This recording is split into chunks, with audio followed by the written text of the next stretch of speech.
मेरे प्यारे प्यारे बच्चों, आज का क्लास आप सभी बच्चे के लिए बहुत ही ज्यादा वीवीआई होने वाला है, क्योंकि आज की क्लास में क्लास 12 जो आपका हिस्ट्री है, जो आपका इतिहास है, तो टॉप 50 वीवीआई क्वेश्चन को लेकर के आए हैं जो आपके परीक्षा में 100% लड़ने वाला होगा। तो मेरे प्यारे प्यारे बच्चों, यदि आप पूरा में से पूरा नंबर लाना चाहते हैं, इस वीडियो को शुरू से लेकर के अंत तक देखिएगा और जितना क्वेश्चन बताएंगे उतना क्वेश्चन पढ़ करके जाइएगा। तो सबसे पहला प्रश्न हमारे पास आ गया है 1 नंबर का कि निम्नलिखित में से कौन सा पुरातत्व के अंतर्गत नहीं आता है। पुरातत्व के अंतर्गत कौन सा नहीं आता? क्या साहित्य होगा, या अभिलेख होगा, या सिक्का होगा, या भग्नावशेष होगा? मेरे प्यारे दोस्तों, तो इसका सही आंसर देखिए साहित्य। क्या साहित्य जो है पुरातत्व के अंतर्गत नहीं आता है? ऑप्शन नंबर ए को सभी बच्चे बिल्कुल लगाते चलिएगा और सभी बच्चे आप लोग वीडियो को शुरू से लेकर के अंत तक देखिएगा। और आज के क्लास में मेरे प्यारे बच्चों आप सब के लिए 50 क्वेश्चन का सोल्यूशन करवाएंगे। तो आप कमेंट करके बताइएगा कि 50 में से आपका कितना सही होता है। सभी बच्चे एक बार कमेंट करके बताइएगा और वीडियो को लास्ट तक जरूर देखिएगा। और आपके परीक्षा में कई सारे प्रश्न 100% मेरे प्यारे बच्चों इस वीडियो से आने वाला है।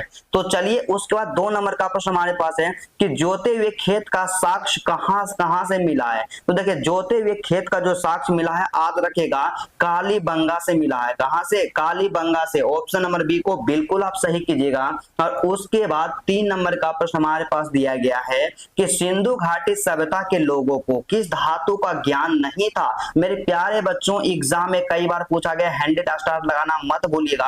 इसका सिंपल सा कहना है ना जी कि सिंधु घाटी सभ्यता के जो लोग हैं ना, उसको किस धातु का ज्ञान नहीं था, किस धातु का नॉलेज नहीं था। तो याद रखिएगा उस समय के जो लोग थे उसको लोहा का नॉलेज नहीं था। ऑप्शन नंबर सी को बिल्कुल आप सही कीजिएगा। तो जितना बता रहे हैं उतना आप लोग पढ़ करके जाइएगा, पूरा में से पूरा नंबर आएगा। और आप बताइएगा 4 नंबर में कि मेसोपोटामिया के अभिलेखों में हड़प्पाई क्षेत्र को क्या कहा गया है। तो देखिए बाबू, जो मेसोपोटामिया के अभिलेख हैं वहां पे हड़प्पा का जो क्षेत्र है ना दोस्तों, उस समय वहां उसे क्या कहा था? मेलुहा कहा गया। उसमें क्या कहा गया? मेलुहा।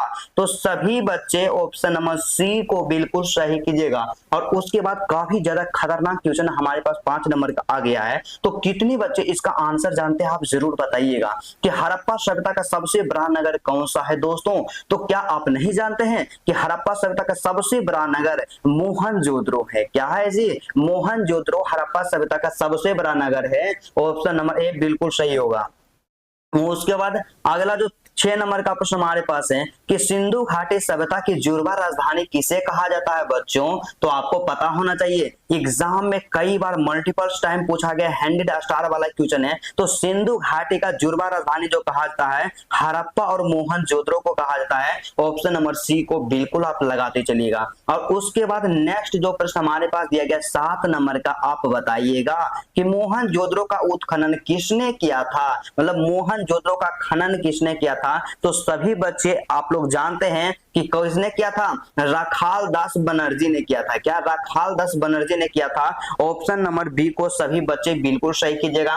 और जो भी बच्चे इतिहास के पेपर में अब की बार के बोर्ड परीक्षा में मेरे प्यारे दोस्तों 90+ लाना चाहते हैं, वे लोग क्या कीजिएगा, मन लगाकर पढ़ाई कीजिए। जितना ऑब्जेक्टिव बताते हैं उतना ऑब्जेक्टिव याद करते चलिएगा और इसका पीडीएफ भी ले लीजिएगा। और बताइएगा कि हड़प्पा सभ्यता किस युग की सभ्यता है। मेरे प्यारे बच्चों, आपको सिंपल याद रखना कि हड़प्पा सभ्यता जो है ना बाबू, कांस्य युगीन सभ्यता है, कांस्य युग की सभ्यता है। ऑप्शन नंबर सी को बिल्कुल आप सही कीजिएगा।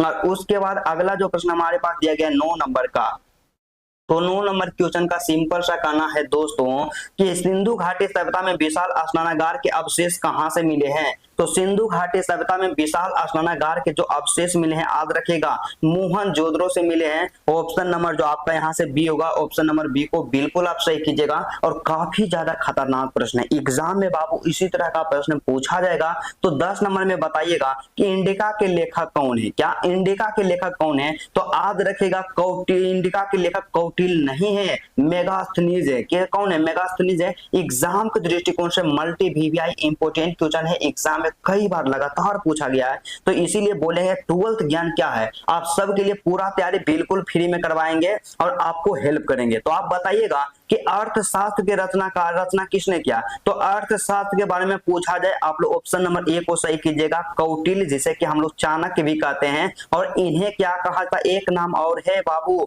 विष्णुगुप्त। क्या है जी, विष्णुगुप्त। तो विष्णुगुप्त भी ऑप्शन में रहे तो तीनों को आप बिल्कुल सही कीजिएगा, बिल्कुल आपका करेक्ट होगा। ठीक है, उसके बाद नेक्स्ट जो प्रश्न हमारे पास 12 नंबर का दिया गया, आप बताइएगा कि गुप्त काल में कौन से चीनी यात्री भारत आया था। तो गुप्त काल में जो चीनी यात्री भारत आया था ना दोस्तों, उसका नाम क्या था, फाहियान था। ऑप्शन नंबर बी को बिल्कुल आप लगाते चलिएगा और इसी तरह से मेहनत कीजिएगा, क्योंकि मेरे दोस्तों कहते हैं ना जी कि रख हौसला उमंजर भी आएगा, प्यासे के पास चलकर समंदर भी आएगा। तो चलिए आप बताइएगा 13 नंबर में कि प्रयाग प्रशस्ति की रचना किसने की थी। मेरे प्यारे प्यारे दोस्तों, प्रयाग प्रशस्ति की जो रचना की गई हरि सेन के द्वारा की गई है। ऑप्शन नंबर जो आपका यहाँ से सी होगा, सी को बिल्कुल लगाते चलिएगा।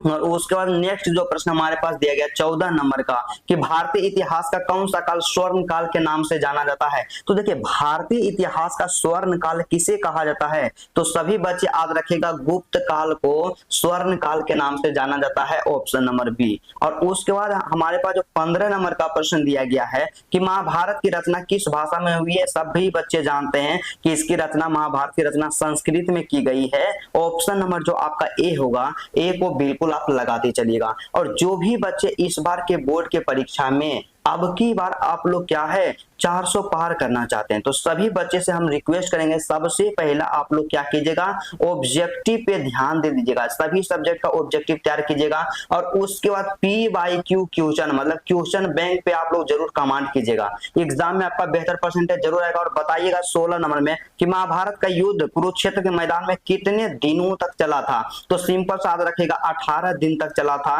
ऑप्शन नंबर जो आपका यहाँ पे डी होगा बिल्कुल सही कीजिएगा। और पुराण की संख्या भी 18 होता है। ठीक है, और उसके बाद हमारे पास जो प्रश्न दिया गया, अगला प्रश्न दिया गया 17 नंबर का कि श्रीमद् भागवत गीता के महत्व पर किसने विचार व्यक्त किए हैं। तो देखिए श्रीमद् भागवत गीता जो है ना बाबू, उस पे विचार व्यक्त किसने किसने किया था। तो ऑप्शन नंबर ए में महात्मा गांधी भी विचार प्रस्तुत किए थे, बाल गंगाधर तिलक भी किए थे और विवेकानंद भी किए थे। तो हम लोग क्या करेंगे, ऑप्शन नंबर डी को बिल्कुल लॉक करेंगे कि क्या हो जाएगा, इनमें से सभी हो जाएगा। ऑप्शन नंबर डी को बिल्कुल आप लगाते चलिएगा।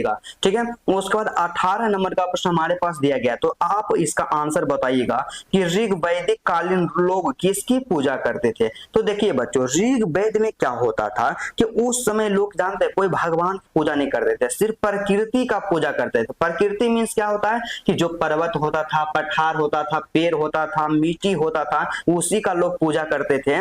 और उसके बाद 19 नंबर का प्रश्न हमारे पास है कि सांची का स्तूप भारत के किस राज्य में स्थित है। तो सांची जो है ना बाबू, सांची का जो स्तूप है भारत के मध्य प्रदेश में स्थित है। कहां पे है, मध्य प्रदेश। हमेशा एग्जाम में पूछा जाएगा कि सांची का स्तूप कहां है दोस्तों, तो आप लोग याद रखेगा मध्य प्रदेश में है। कहां पे है, मध्य प्रदेश में है। ऑप्शन नंबर बी को बिल्कुल आप लगाते चलिएगा। और उसके बाद अगला जो प्रश्न हमारे पास 20 नंबर का दिया गया, तो इसका आंसर सभी बच्चे लगभग जानते होंगे कि महावीर स्वामी का जन्म कहाँ पे हुआ था। तो भगवान महावीर स्वामी का जो जन्म हुआ मेरे प्यारे बच्चों, आप लोग जानते हैं कि वैशाली के कुंडल वन में हुआ है। क्या, वैशाली के कुंडल वन में। ऑप्शन नंबर बी को बिल्कुल सही कीजिएगा। और उसके बाद 21 नंबर का प्रश्न हमारे पास आ गया है कि गौतम बुद्ध को ज्ञान की प्राप्ति कहां पे हुई थी। मेरे प्यारे दोस्तों सिंपल याद रखिएगा, गौतम बुद्ध मतलब महात्मा बुद्ध को ज्ञान की प्राप्ति बोध गया में महाबोधि नामक वृक्ष के नीचे हुई थी और फल्गु नदी के तट पे। ठीक है, उसके बाद अगला जो प्रश्न हमारे पास दिया गया 22 नंबर का कि जैन धर्म के 24वें तीर्थंकर कौन थे। तो सिंपल याद रखना है, महावीर स्वामी थे। कौन थे, महावीर स्वामी थे। ऑप्शन नंबर सी को सभी बच्चे बिल्कुल सही कीजिएगा। और अभी तक जिसने वीडियो को लाइक नहीं किया, आप जल्दी से वीडियो को लाइक कीजिएगा और कमेंट करके बताइएगा कि आज का क्लास आपको कैसा लग रहा है और अंत तक वीडियो को देखिएगा जरूर। तो आप बताइएगा कि अकबरनामा की रचना किसने की थी। मेरे प्यारे प्यारे दोस्तों, अकबरनामा की जो रचना की गई किसके द्वारा की गई है, तो अबुल फजल के द्वारा किया गया है। ऑप्शन नंबर जो आपका यहाँ से सी होगा, सी को बिल्कुल आप सही कीजिएगा। और उसके बाद नेक्स्ट जो प्रश्न हमारे पास 24 नंबर का आ गया, इसका आंसर क्या है कि तंबाकू का सेवन सर्वप्रथम किस मुगल सम्राट ने किया था। मेरे प्यारे दोस्तों हमेशा याद रखिएगा किसने किया था, सबसे पहले अकबर ने किया था तंबाकू का सेवन। आप लोग ऑप्शन नंबर जो आपका ए है, ऑप्शन नंबर ए को बिल्कुल बिल्कुल आप लगाते चलिएगा, ठीक है। उसके बाद नेक्स्ट जो प्रश्न हमारे पास आ गया है 25 नंबर का, तो 25 नंबर क्वेश्चन का सिंपल सा कहना है बाबू कि तंबाकू पर किस मुगल शासक ने प्रतिबंध लगाया था। तो तंबाकू पे प्रतिबंध किसने लगाया है, जहांगीर ने लगाया था। किसने लगाया था, जहांगीर ने लगाया था। ऑप्शन नंबर सी को बिल्कुल आप सही कीजिएगा, सबसे पहले सेवन अकबर ने किया और उस पर प्रतिबंध जहांगीर लगाया था, ठीक है। और 26 नंबर का प्रश्न है कि भारत में मुगल वंश का संस्थापक कौन था। तो सभी बच्चे जानते हैं कि भारत में मुगल वंश के संस्थापक या कि प्रथम शासक कौन थे, बाबर था। ऑप्शन नंबर ए को बिल्कुल आप सही कीजिएगा, पूरा क्रूर शासक था, ये पूरा का पूरा इंपायर खड़ा करके चल गया था। और उसके बाद 27 नंबर में आप बताइएगा कि पानीपत का प्रथम युद्ध किस वर्ष में हुआ था। मेरे प्यारे दोस्तों आप लोग याद रखेगा 1526 में पानीपत का प्रथम युद्ध हुआ था। ऑप्शन नंबर बी को बिल्कुल आप लगाते चलिएगा। और उसके साथ ही साथ नेक्स्ट जो प्रश्न हमारे पास दिया गया 28 नंबर का कि अकबर ने दीन ए इलाही कब शुरू किया था। तो अकबर के द्वारा दीन ए इलाही की जो शुरुआत की गई है कब की गई है, 1581 से 1582 ईस्वी में। ऑप्शन नंबर डी को बिल्कुल सही कीजिएगा। और उसके बाद नेक्स्ट जो प्रश्न हमारे पास दिया गया 29 नंबर का, तो सभी बच्चे आंसर बताइएगा कि विजयनगर साम्राज्य की स्थापना किसने की थी। तो देखिए विजयनगर साम्राज्य की जो स्थापना की गई मेरे प्यारे प्यारे बच्चों याद रखिएगा किसके द्वारा किया गया था, हरिहर और बुक्का नाम के दो भाई थे, इन्हीं के द्वारा विजयनगर साम्राज्य की स्थापना की गई थी, ठीक है। काफी ज्यादा मोस्ट इंपोर्टेंट प्रश्न है। और 30 नंबर का प्रश्न हमारे पास आ गया है, इसका आंसर आप बताइएगा कि विजयनगर के शासकों ने अपने आप को क्या कहा था। तो देखिए विजयनगर के जो शासक थे अपने आप को राय कहते थे। ऑप्शन नंबर डी को बिल्कुल सही कीजिएगा। 31 नंबर का प्रश्न हमारे पास दिया गया है कि गोपुरम का संबंध किससे है बच्चों। देखिए सिंपल सा याद रखिएगा कि गोपुरम का जो संबंध है मंदिर से इसका संबंध है। ऑप्शन नंबर डी को बिल्कुल आप लगाते चलिएगा। और उसके बाद 32 नंबर का प्रश्न हमारे पास आ गया है, इसका आंसर बताइएगा कि हम्पी किस राज्य से संबंधित है। मेरे प्यारे बच्चों याद रखिएगा हम्पी जो है विजयनगर साम्राज्य से संबंधित है, क्योंकि विजयनगर साम्राज्य का राजधानी था, ठीक है। उसके बाद नेक्स्ट प्रश्न के बारे में बात करते हैं। तो हमारे पास 33 नंबर का प्रश्न आ गया है, इसका आंसर क्या होगा कि प्रसिद्ध विरूपाक्ष मंदिर कहाँ पे स्थित है। तो प्रसिद्ध विरूपाक्ष का जो मंदिर है यह जो है हम्पी में अवस्थित है। ऑप्शन नंबर ए को बिल्कुल आप सही कीजिएगा। और उसके बाद 34 नंबर का प्रश्न हमारे पास आ गया है, बताइएगा कि रामानंद के शिष्य कौन थे। तो रामानंद के शिष्य कौन थे मेरे प्यारे प्यारे दोस्तों। तो देखिए इनमें से सभी रामानंद के शिष्य थे, मतलब कि रैदास भी थे, कबीर भी थे और धन्ना एवं पन्ना भी थे। ऑप्शन नंबर डी को बिल्कुल सही कीजिएगा।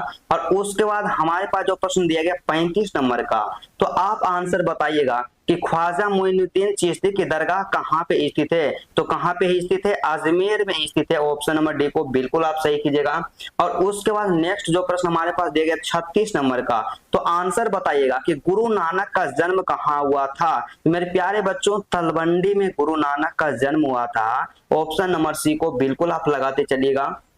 और उसके बाद हमारे पास जो प्रश्न आया 37 नंबर का कि अल बर्नी किसके साथ में भारत आया था। मेरे प्यारे प्यारे बच्चा पार्टी अल बर्नी जो भारत आया था किसके साथ आया था, महमूद गजनबी के साथ आया था। आप लोग ऑप्शन नंबर बी को बिल्कुल लगाते चलिएगा। और उसके बाद नेक्स्ट जो प्रश्न हमारे पास 38 नंबर का है, कितने बच्चे इसका आंसर जानते हैं कि इब्न बतूता किस देश का यात्री था। तो इब्न बतूता जो था ना मेरे प्यारे दोस्तों मोरक्को का था। कहाँ के था, मोरक्को का था। ऑप्शन नंबर जो आपका ए होगा, ए को बिल्कुल सही कीजिएगा। और 39 नंबर का प्रश्न हमारे पास आ गया है, आंसर बताते चलिएगा कि किताब उल रिलहा में किसका यात्रा वृतांत मिलता है। तो किताब उल रिलहा जो है ना बाबू, इसमें क्या है, इब्न बतूता का यात्रा वृतांत मिलता है। ऑप्शन नंबर सी को बिल्कुल सही कीजिएगा। 40 नंबर का प्रश्न हमारे पास है कि बंगाल में अस्थायी बंदोबस्त कब लागू किया गया था। तो इसका सही आंसर क्या हो जाएगा, ऑप्शन नंबर बी हो जाएगा, 1793 ईस्वी में लागू किया गया था। तो चलिए आज की क्लास को यहीं पे स्टॉप करते हैं। यदि आपको वीडियो अच्छा लगा तो वीडियो को आप लोग सभी बच्चे लाइक कर दीजिएगा। चैनल पे नए हैं तो चैनल को सब्सक्राइब कर लीजिएगा और कमेंट करके बताइएगा कि आज का क्लास आपको कैसा लगा।